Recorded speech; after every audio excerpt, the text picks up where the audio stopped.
everyone, and welcome to the Love Like Crazy podcast. We're your hosts, Jay and Stacey Coleman. Thank you so much for listening in today. We are going to talk about the difficulties in marriage.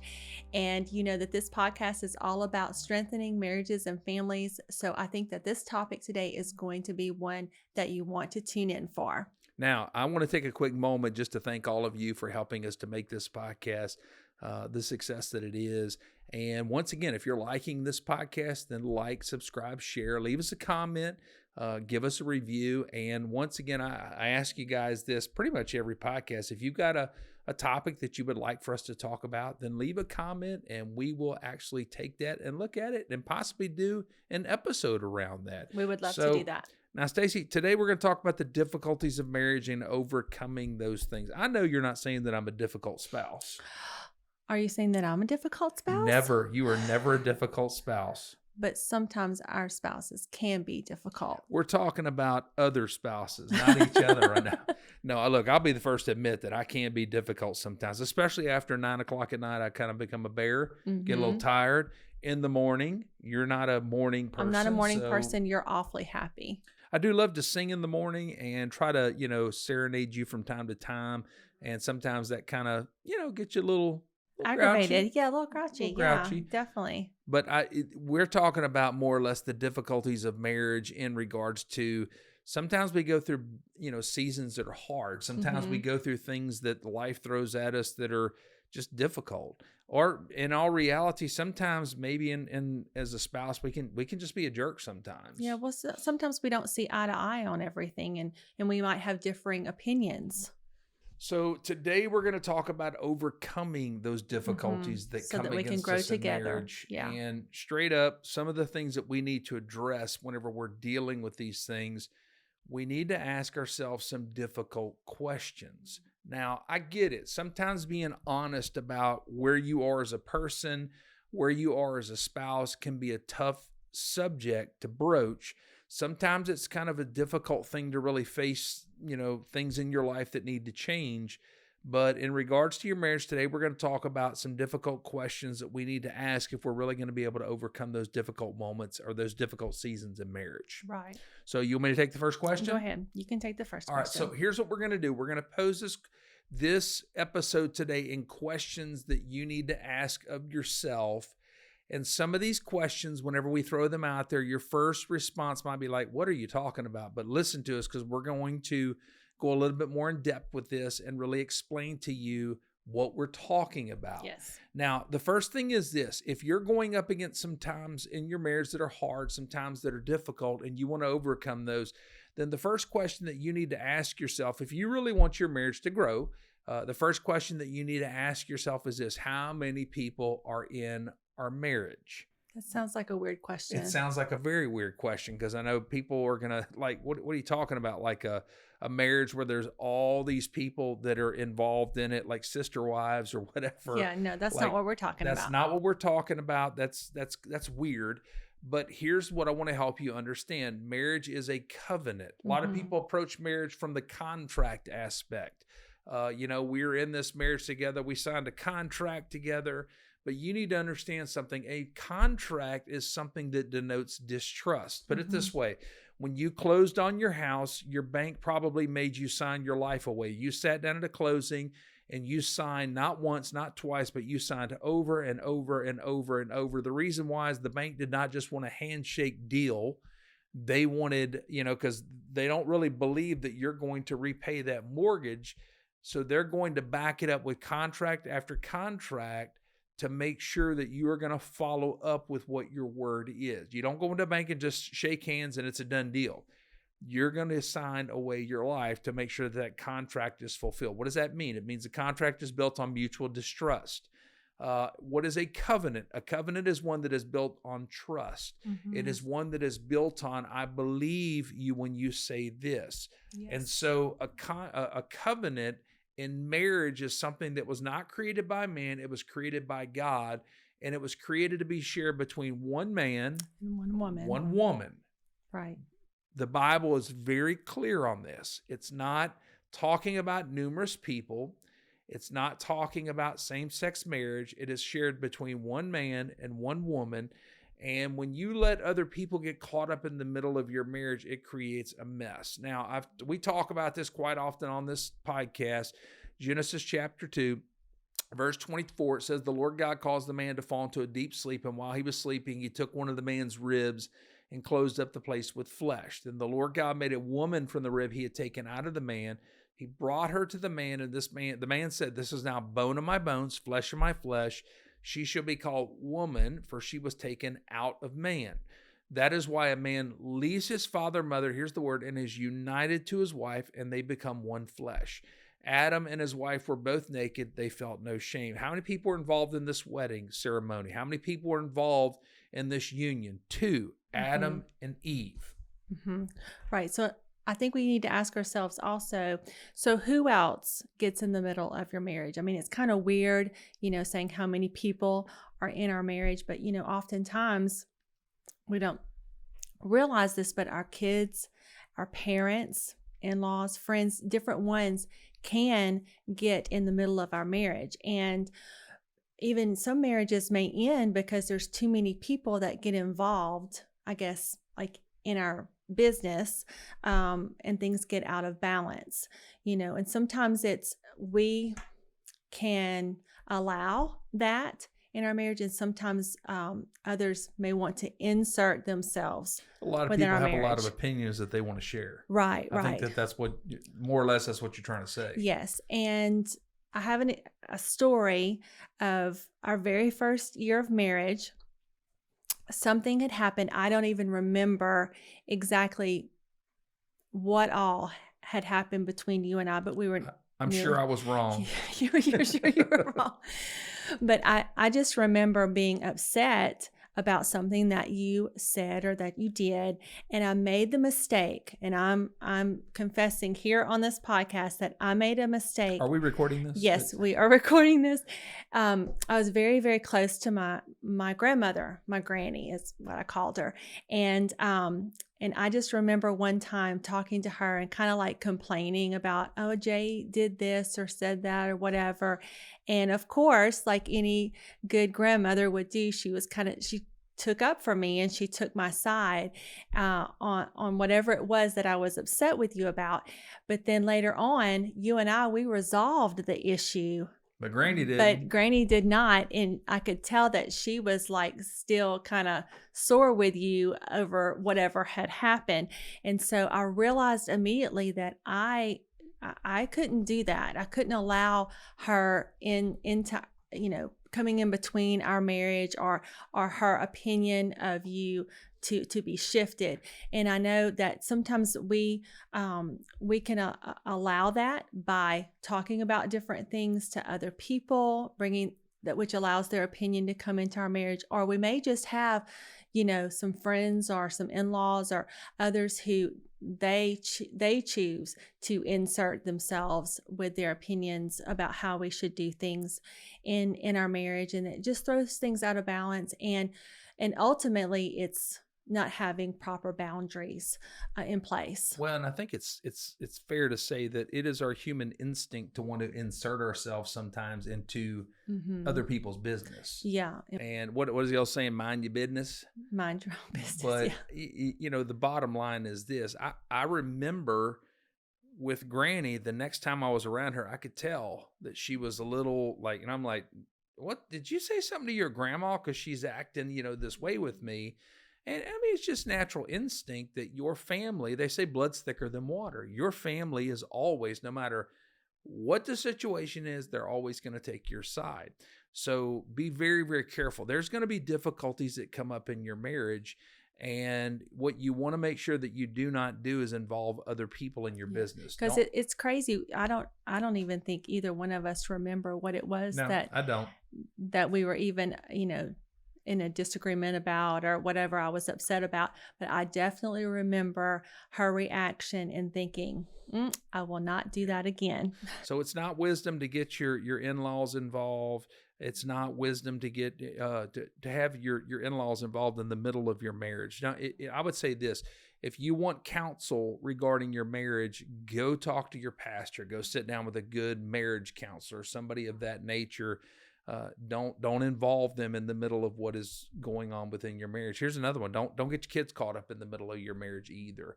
Yeah. A lot of people's marriage revolves around their kids. True. And we've talked about this before in past episodes. Your family should never be built upon your kids. I just do not think that that's wise when your life revolves around the kid's schedule. When there's a book, I remember this years ago that we got, I think you bought the book. It was by Ed and Lisa Young called Kid CEO. And basically the premise of the book was, who is running your household? And a lot of parents would say, well, our kids are not running our household, but look at your schedule. Look at what is going on within the family. And if it revolves around the kids, then the kids are running the household. So your kids don't belong in the middle of your marriage either. Right. That'll lead to difficulties. Because it's gonna throw things out of balance. So let's talk about the law of priority. Okay, so the relationship between husband and wife, it must be our top priority. And there's things that we can work on, to prioritize in our marriage. So we want to talk about a few of those things? Yeah, absolutely. Okay, so the first one is that we make communication a priority. And we talk about that a lot on the podcast, how important communication is. And, but of course, these days with smartphones and just all kinds of other things that can kind of come in between us actually making communication a priority. So, what I would tell you is this: go to a restaurant and look around. Who's on their smartphones? Oh yeah, like if we were to go to a restaurant and look around, and you see another couple or another family, and they're all looking down at their phone, not talking to each other. I mean, we've probably been guilty of that before. I know we have. Our listeners have probably been guilty of that before, and so it's like we just get used to this new cultural way of doing things. Everything is on your smartphone, and it's really disconnecting us. I think what you're saying is, if you're going to prioritize your marriage, if you really want to overcome difficulties, it means you're going to prioritize your marriage. You're not going to have your kiddos in the middle. You're not going to have your in-laws in the middle, your friends in the middle, but you're going to work on building your marriage, and you're going to prioritize communication. So here's what I think you're trying to say: put your cell phone away and really engage one another in conversation. Have a good, solid, strong time where you're going to sit and share your heart with each other. Yeah. So go to a restaurant and put your phones away, put the remote away, get your kids in bed early, and just sit down and have an actual conversation. Prioritize communication. Right. And be intentional about that. So if we're going to work on prioritizing our marriage, making communication a priority, and then make getting away a priority as well. That's important.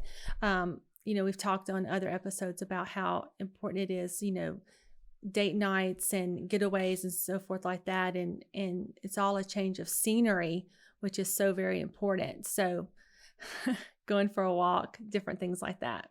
I know that one of my favorite things, when we go out, a lot of times we'll swing by Chick-fil-A. That's the Lord's Chicken right there. The Lord's Chicken. And we will pick up a value meal, and we'll go sit in a parking lot a lot of times. Chick-fil-A does not really have a value meal. They don't? Well, they don't call it a value meal. I think they call it a combo meal. Is there anything that's a value meal anymore? No, I don't think so. I think the last time McDonald's we went to Chick-fil-A, it was like $25 for both of us to eat. Yeah. But let me get back to the subject, because a lot of times we'll pick up a combo meal and we'll wind up in a parking lot somewhere, and we'll eat lunch together, and then we'll sit there and talk, and maybe we'll make out a little bit. Who knows? But in other words, we're spending time. That's a joke. We're not really going to make out in a parking lot. But the point is, we're prioritizing getting away and spending time together. So. So it doesn't have to be expensive, is what you're saying. Absolutely not. So the point is that overcoming difficulties in marriage, prioritize your marriage. Don't let other people up in the middle of the marriage.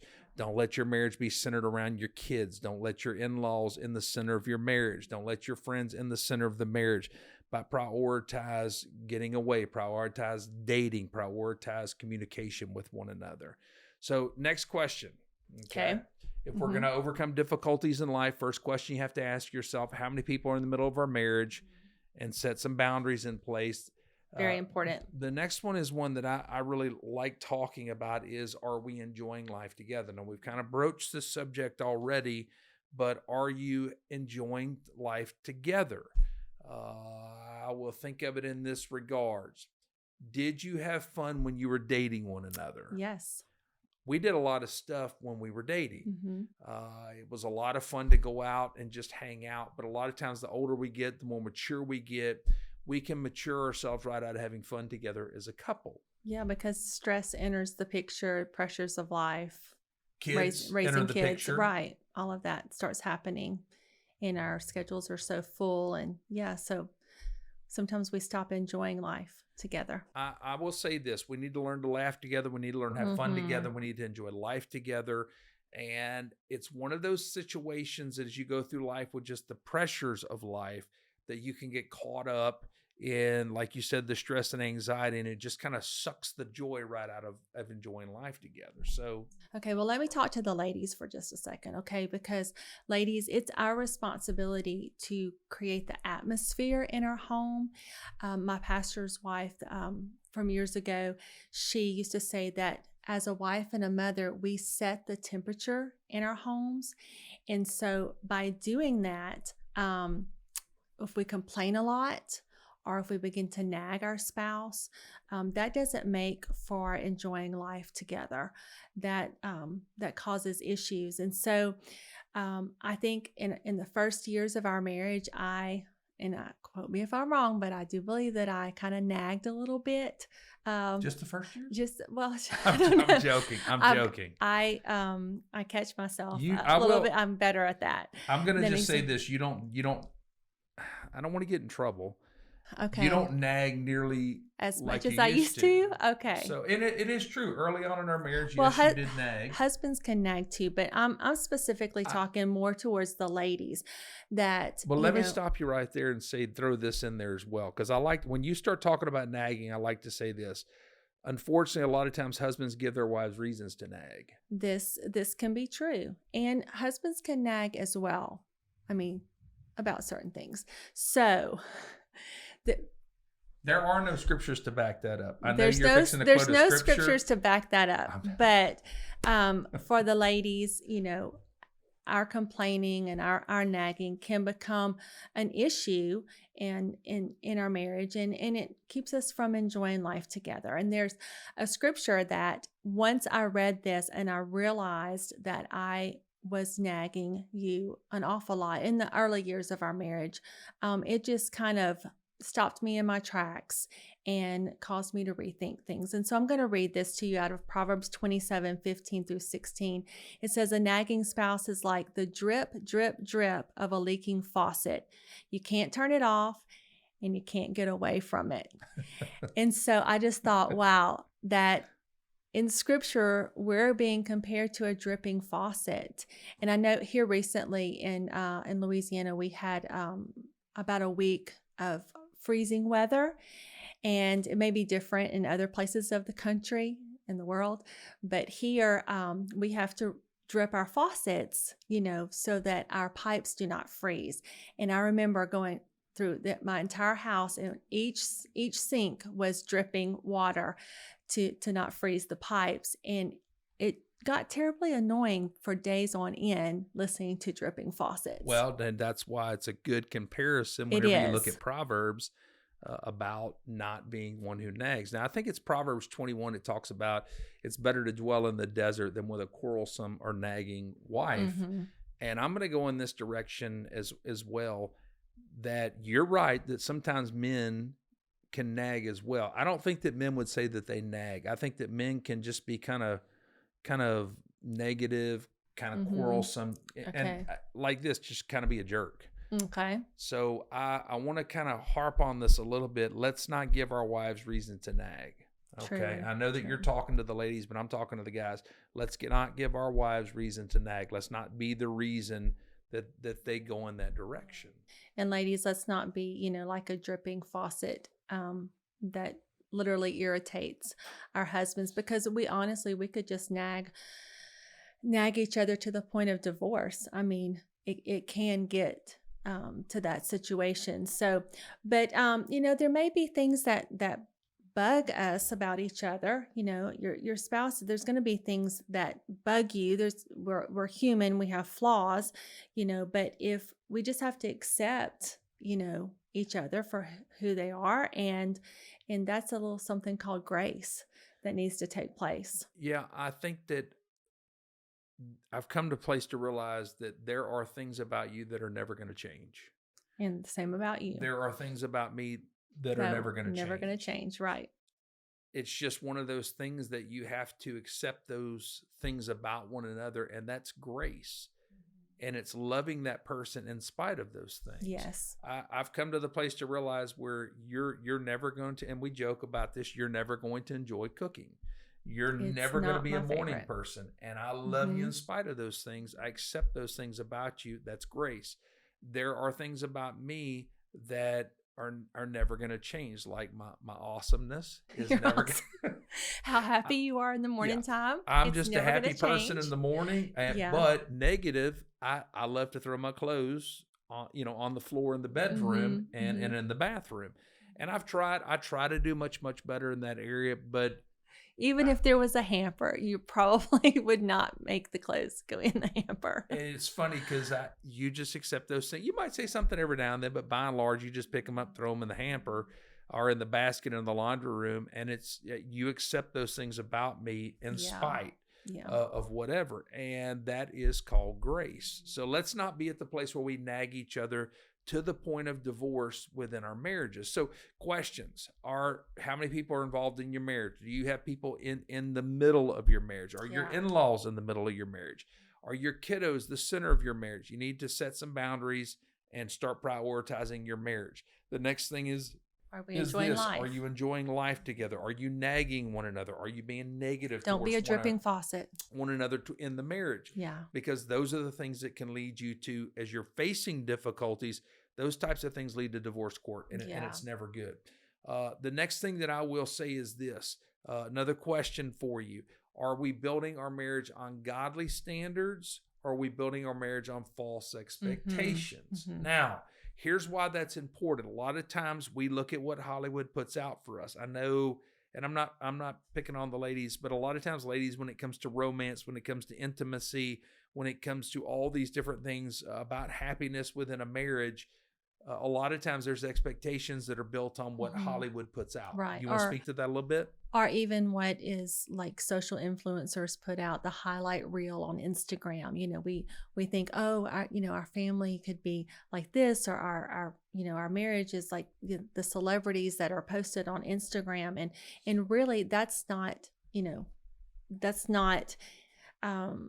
realistic. It's not realistic, right? We set ourselves up for these false expectations, and ultimately setting ourselves up for divorce. Absolutely. So we're talking about working through difficulties in marriage. And the first question we asked was, how many people are involved in your marriage? That sounds weird until you understand that we're talking about, you don't have your marriage centered around your kids. You don't have your in-laws in the middle of your marriage. You don't have your friends in the middle of your marriage. That you prioritize you and your spouse building your marriage and moving forward. You may have to set some boundaries in place. Right? Next thing is this: if you're navigating difficulties in marriage, then the question is, are you enjoying life together? Are you having fun together? Because that's important. Don't nag each other. Don't be a jerk to one another, but learn to enjoy marriage together. The next question we asked was this, and these are hard questions we have to ask ourselves. Are we building our marriage on godly standards? Or are we building our marriage on false expectations of what the world projects to us? Because then it brings us to our last question. What is our marriage centered around? For a strong marriage to be there, it needs to be centered on Jesus. It has to be centered on Christ. Now, straight up, I've counseled a lot of people through the years. There are some strong marriages that are not centered on Christ. But it makes it so much easier when your marriage is centered on Christ. That I agree with. Colossians 3 says this in verse 13, make allowance for one another's faults and forgive anyone who offends you. Remember, the Lord forgave you, so you must forgive others. Above all, clothe yourselves with love, which binds us all together in perfect harmony, and let the peace that comes from Christ rule in your hearts. For as members of one body, you are called to live in peace and always be thankful. You have faults. Your spouse has faults. those faults will come out within that marriage. And if your marriage is centered around Christ, then it makes accepting those faults and overcoming the difficulties so much easier together. Makes it easier to have grace with one another. Absolutely. So, hard questions. These are questions you need to ask yourself regarding your marriage, but take these questions, really dig into them with your spouse, and really kind of begin to talk about these things, as you are going to face difficulties in your marriage, and you want to be able to overcome those difficulties in marriage together. You got anything else you want to add? I just think this is a great topic. Hope everybody's enjoyed listening. I hope so as well. So, hey, great time together today, and we shared some great stories. So do this. If you are enjoying this podcast, like, subscribe, share, leave us a comment, give us a review, help us to build this podcast, as we are all about building a stronger marriage and a stronger family. And as always, I'm Jay. And I'm Stacey. And this is Love Like Crazy.